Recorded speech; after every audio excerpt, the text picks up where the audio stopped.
Go to your Facebook, tap this hamburger menu, tap on groups, tap on your groups.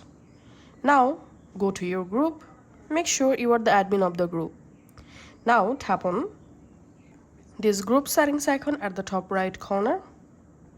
In here, scroll down, tap on group settings,